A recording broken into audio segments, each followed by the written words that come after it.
So good morning, everyone. Thank you for joining us for the second of our four-part spring series on financial services regulatory topics. So I'll quickly run over some housekeeping. Please keep your cameras off and your microphones muted. As ever, these sessions are designed to be short and snappy, so we won't have time for questions at the end, but do feel free to get in touch with myself, Lorna, who's also presenting, or any of our financial services regulatory team afterwards if you have any follow-up questions.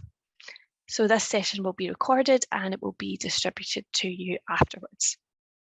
So without further ado, let's proceed with our second session on Buy Now, Pay Later. So many of you will already be familiar with Buy Now, Pay Later. Effectively, it does what it says in the tin.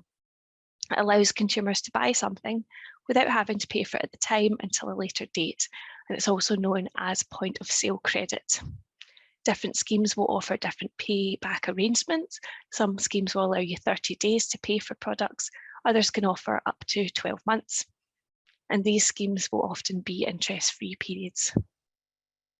Online shopping has seen significant growth in recent years. Many online consumers are using Buy Now, Pay Later schemes provided by Klarna, ClearPay and PayPal, to name a few providers, as a way of spreading the cost of purchases. But before we look at Buy Now, Pay Later in detail, it's worth reminding ourselves of the more familiar forms of credit. So let's go right back to basics. What is credit? The term itself has, perhaps unsurprisingly, been the subject of litigation over the years, but it's generally held that the constituent elements of credit include the supply of a benefit. That benefit attracts a contractual duty of payment in money. The duty to pay is contractually deferred. That deferral is for a significant period of time after payment has been earned, and such deferment is being granted by way of financial accommodation. So now we have the definition of credit. What type of credit agreements are regulated? So the framework for regulated credit consists of the Consumer Credit Act 1974 and its secondary legislation, the Financial Services and Markets Act 2000, known as FSMA, and its secondary legislation, in particular the Financial Services and Markets Act 2000, Regulated Activities Order 2001, and that's more commonly referred to as the RAO. The regulatory framework also consists of the rules and guidance in the FCA handbook, including the Consumer Credit Sourcebook, known as CONC. So under Section 19 of FSMA, a person must not carry on a regulated activity in the UK or purport to do so unless they are authorised or an exempt person. And this is referred to as the general prohibition. And this applies to all regulated activity, not just regulated consumer credit. So firms wishing to carry on regulated consumer credit activities must be authorised by the FCA unless they fall within an exclusion under the RAO or are exempt from the need for authorisation. Consumer hire agreements are within the scope of the Consumer Credit Act, but we'll leave those aside and we'll consider consumer credit agreements. A consumer credit agreement under Section 8.1 of the Consumer Credit Act is an agreement between an individual, the debtor, and any other person, the creditor, by which the creditor provides the debtor with credit of any amount. A consumer credit agreement will be regulated provided it is not exempt. For a firm providing regulated consumer credit, it means being governed by the requirements and restrictions of the Consumer Credit Act and its secondary legislation, meaning the firm will be subject to stringent requirements in terms of how information is provided before the agreement is made and the form and content of the credit agreement itself. And there are also specific requirements during the lifetime of the regulated agreement. However, a provider does not need to be authorised if carrying on an activity within an exclusion or exemption. And the exemption for credit and credit hire agreements are set out in Article 60 of the RAO. The exemption relevant for Buy Now, Pay Later is found under Article 60 F2 of the RAO. And Article 60 F2 provides exemption for time-limited interest-free credit. And the conditions that must be met in order for an agreement to fall within the scope of that include that the agreement is a borrower-lender-supplier agreement for fixed sum credit. The number of payments to be made by the borrower is not more than 12. Those payments are required to be made within a period of 12 months or less, and the credit is provided without interest or other charges. So this exemption has allowed other forms of credit to be unregulated, such as invoices that allow for later payment, and formal interest-free instalment loans for financing higher value goods or services, such as white goods, furniture, medical, even dental procedures. Other examples include monthly payments for club memberships or season tickets. And the intention was to allow for these types of credit, which are generally considered not to cause consumer detriment, to remain unregulated. These forms of credit have been around for some time and predate the sharp increase in buy now, pay later for use for lower value consumer goods purchased online, particularly fashion items in recent years. So now, looking now at what the evolved model of buy now, pay later looks like, it's often used for online purchases. The retailer will enter into an agreement with the BNPL provider to offer buy now, pay later as a form of payment. The retailer and BNPL provider will negotiate how the relationship will work in practice, what the fee structure is, what, if any, commission will be payable. And often the fee will be a percentage of what is in the consumer's basket that will be payable to the BNPL provider for use of their model. And once the merchant provides the goods to the consumer, paid for by the BNPL provider, the relationship is between the consumer and the BNPL provider for repayment. Effectively, the retailer steps out of the relationship and any debt collection will be between the provider and the consumer. As the buy now, pay later model has developed, it now represents the most common type of formal agreement that falls within the Article 60F2 exemption. This rapid increase in use has led to growing concern around unregulated buy now, pay later schemes and the reliance on those schemes by more vulnerable customers, including young people, those in debt, and those claiming universal credit. In terms of the general population, 1 in 12 have used buy now, pay later to cover basic costs, such as food and toiletries in the last 6 months, according to a poll commissioned by Citizens Advice. So there is therefore concern that the increased use of these schemes is causing consumer detriment. So I'm now going to pass you over to my colleague Lorna, who will discuss the potential regulatory framework for buy now, pay later. Thanks, Sylvia. So as Sylvia has discussed, BNPL currently relies on an exemption from regulation. However, the rise in use of BNPL at the start of the pandemic, coupled with the potential harms that BNPL may cause, has led the FCA to push for BNPL products to be formally regulated. The FCA board commissioned a review of the unsecured credit market to be undertaken by Christopher Willard, and the Willard review was published back in February 2021. So the Willard review points out that BNPL has the potential to disrupt the existing unsecured credit market by offering low or zero cost alternatives to mainstream or high cost credit. For those who can afford to meet the repayments, it can be a convenient alternative to traditional forms of credit and may allow those with thin credit files, so people who don't have a lot of information, new to the UK, and young people, access to short-term, low-cost credit. They're also often technology-driven, providing seamless customer journeys through the partner retailer's website. But some of the benefits of BNPL, like being able to access credit through a few clicks, also have the potential to cause consumer harm. Some of you will already be aware of the FCA's proposed consumer duty coming down the track, and the theme of responsibility to consumers and the potential consumer harms features prominently in the Willard review. The Willard review also notes that the unregulated BNPL market almost quadrupled in size in 2020 during the pandemic, when we were all stuck at home with little else to do but online shopping. The review saw this significant increase in the market over such a short period of time as worrying, in terms of whether customers taking out these products were treated fairly and whether this growth in the market was sustainable. One of the key concerns around consumer harm was whether consumers understood that BNPL was in fact a credit product, despite there not being interest payments attached to it. Consumer research carried out in support of the Woolard Review showed respondents associating BNPL more closely with the likes of Google Pay and Apple Pay, rather than a credit product.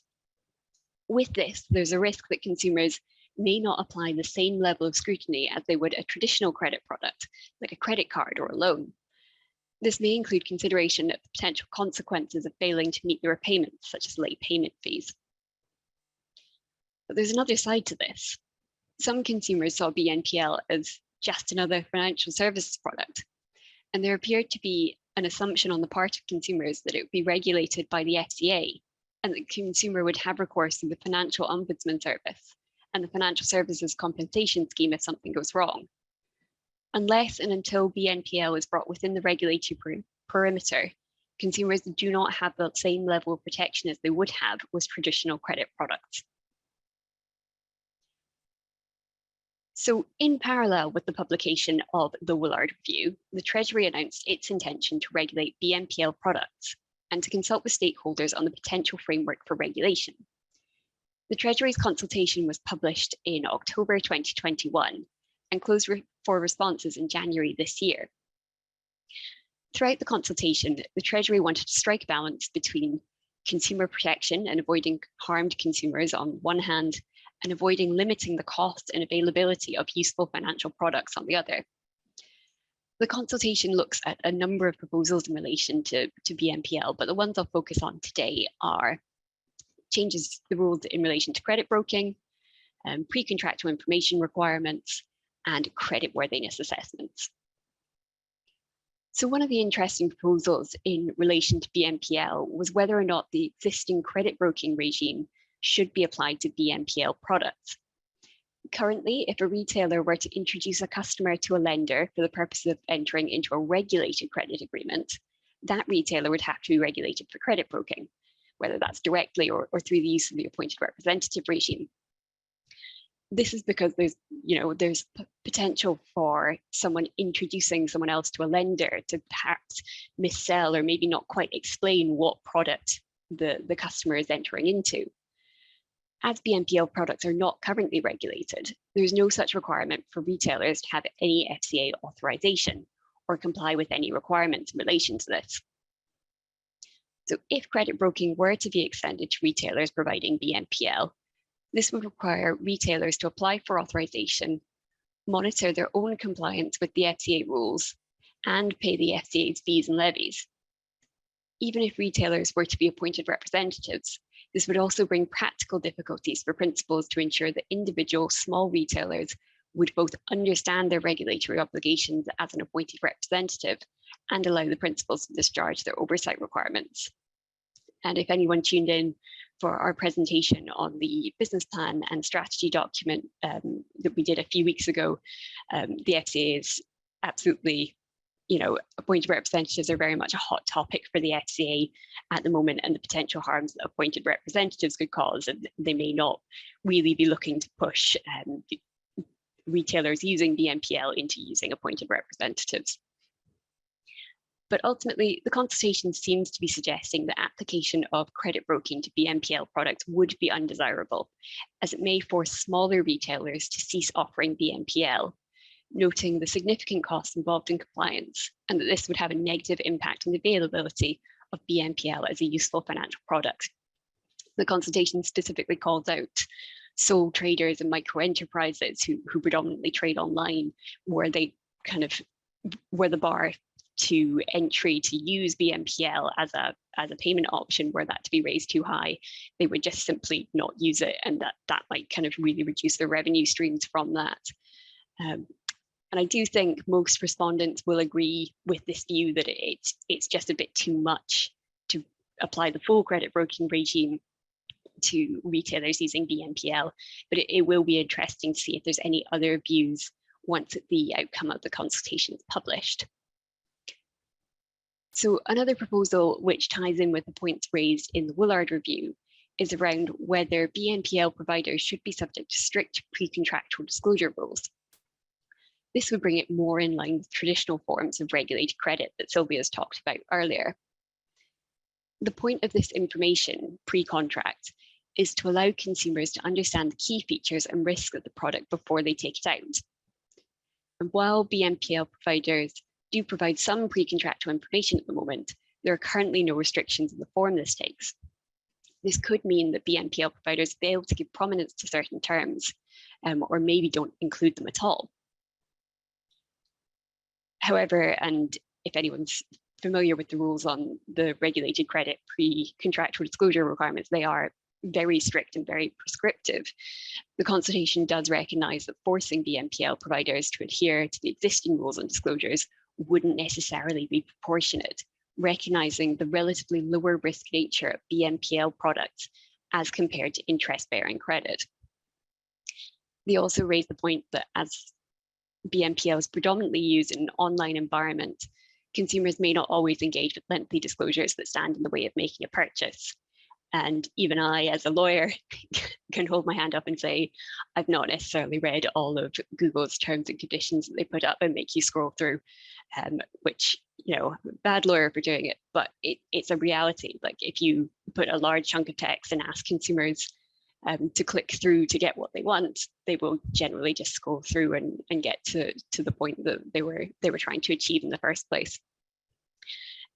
So the consultation does seem to favour implementing information requirements on BNPL firms, but not providing strict rules as to the form these disclosures have to take.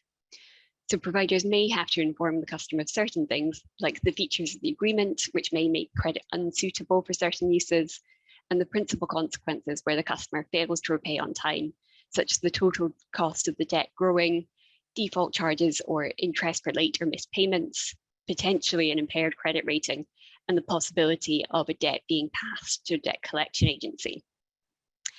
I'd assume that BNPL providers would be in favour of the slightly more flexible application of the pre-contractual disclosure rules, but again, we need to see what comes back from the consultation response. And the last proposal I wanted to touch on today was the requirement that BNPL providers carry out creditworthiness checks as part of either onboarding a new customer or before entering into individual arrangements. Creditworthiness checks comprise both credit risk and affordability elements. So credit risk is the risk to the lender that the customer won't repay the debt, and affordability is about whether the customer is able to meet the repayment without having a detrimental impact on their wider financial situation. The FCA rules currently require lenders of regulated credit products to carry out both parts of the creditworthiness checks before lending. Currently, there's no requirement for BNPL providers to carry out creditworthiness checks. The most will look at the customer's history with that individual BNPL provider and whether they've defaulted in the past. However, it doesn't take into account whether the customer can afford to repay the debt at that particular point in time. And it doesn't take into account the other BNPL products the consumer may have taken out with other providers. This could allow a customer who maxes out the limit with one BNPL provider to simply move on to another and quickly rack up debts. It also makes it much harder for a customer to track when each of their BNPL payments are due when they're split across multiple providers. Even though some do offer apps and useful reminders of when to repay the debts, once you start using multiple providers, it can be very difficult to keep track of. And I think the consultation kind of recognises that that is part of, you know, that might steer a customer down a difficult path. They might get into financial difficulty. And there's a clear risk of harm here once consumers are unable to repay their debts, which, as I've noted, could ultimately be passed on to a debt collection agency. So it's possible that the introduction of creditworthiness checks may stall the BNPL market slightly. And I wouldn't expect to see the same growth as we had in 2020 if the creditworthiness checks are implemented. But overall, this seems like a sensible proposal from the perspective of reducing the risk of consumer harm. And it would kind of bring it more in line with traditional forms of regulated credit. So what's the new regulatory framework going to look like? So when we planned out the sessions for the FS Academy, I thought I was going to be telling you about the outcome of the Treasury consultation and giving you an overview of what the regulatory framework is going to look like. As of this morning, the Treasury website says that the consultation responses are still being considered. So once the Treasury consultation has been finalised, the FCA will then consult on specific regulatory requirements. But for now, it's a bit of a wait and see. But based on the consultation and the Woolard review, though, I think it's fair to say that any finalised regulations will require better information provided to consumers at the point of taking out a BNPL product, including information on the charges and what's going to happen if a customer doesn't meet the repayments. And this is very much designed to improve customer understanding that, this is a credit product and there can be charges if there's late payments on this, and it's something that they should take very seriously. And it's not just, Amazon one-click buying or Google Pay. It's a very different thing to that. And the second point I think is definitely going to be in there is more stringent credit checks with an aim to prevent consumers finding themselves in financial difficulty as a result of using BNPL. And I think that's going to be quite high on the FCA's radar generally when they're looking to regulate this. Obviously, we have the cost of living crisis on it, which is going on at the moment. We're still coming out of the pandemic. I think a lot of people have, felt the impact on their financial situation, and the FCA doesn't want the use of kind of short-term BNPL to negatively impact consumers in that respect. And one of the things that I touched on earlier, bringing BNPL within the regulatory perimeter will also provide consumers with better protection and allow them to bring a complaint to the Financial Ombudsman Service where they're dissatisfied with the service provided. So I mentioned earlier that in the Woolard review, there seemed to be some confusion, and there were some consumers who just assumed that because it was a financial services product, they would be protected and they would have recourse to the Financial Ombudsman Service. So currently, I think you would have to be relying on the individual BNPL providers' internal kind of complaints, dispute resolution procedures if you were a consumer and you were dissatisfied with your BNPL provider. So I think definitely formalizing it and also giving them the route of Financial Ombudsman Service should be a positive step as well. But it's not all wait and see. But whilst we don't have any more news on what the regulatory framework, what concrete kind of look like yet, we've already seen the FCA using other tools at their disposal to address harm that they're seeing in the BNPL market. In February this year, the FCA used its investigatory powers to challenge potentially unfair contract terms under consumer rights legislation. The FCA was concerned that the terms used by ClearPay, Klarna, Lay-By and OpenPay were not fair and transparent, as is required under consumer rights legislation, and this would lead to the potential risk of harm to consumers. So the key issues that they highlighted in the terms were, there were issues with the terms setting out what happens if the consumer cancels the contract for purchases funded by BNPL. There were terms enabling the BNPL firm to terminate or suspend the customer's account where were unreasonably broad. This was a blanket right to the BNPL firm to terminate and suspend. And the BNPL firm didn't need to provide notice to the customer that they were going to do it. The terms appeared to restrict the customer's right to set off any payments owed by them against money owed to them by the BNPL provider. And the FCA also raised concerns about terms being unclear as to how a consumer could effectively cancel a continuous payment authority given to the BNPL provider. All four BNPL firms have agreed to change terms in their consumer contracts to make them fairer and easier for consumers to understand. This is evidence of the FCA really wanting to use its teeth as a regulator, despite not yet having BNPL within the regulatory perimeter. And it's consistent with the stated aims in the business plan and the 3-year strategy document they published a few weeks ago. We did a presentation on this a few weeks ago as well. And if you would like to have a look at that, the recording should be on our website. And the FCA is actually not the only regulator who's got involved with BNPL firms. The Advertising Standards Agency has also taken BNPL providers to task for the use of paid Instagram adverts. So this was back during the pandemic, and they paid a few influencers to say that they'd used BNPL products and it had really lifted their mood that they could buy these things and that it was, what great service these BNPL providers were providing. But the Advertising Standards Agency said, well, it's great, obviously, that these products are available, but you can't just say that, BNPL provides short-term good feeling. It's not. That's kind of misleading, because obviously it's a credit product. If you are late on your repayments, you can be subject to charges, and ultimately the debt can be passed for debt collection agency, as we've already said. So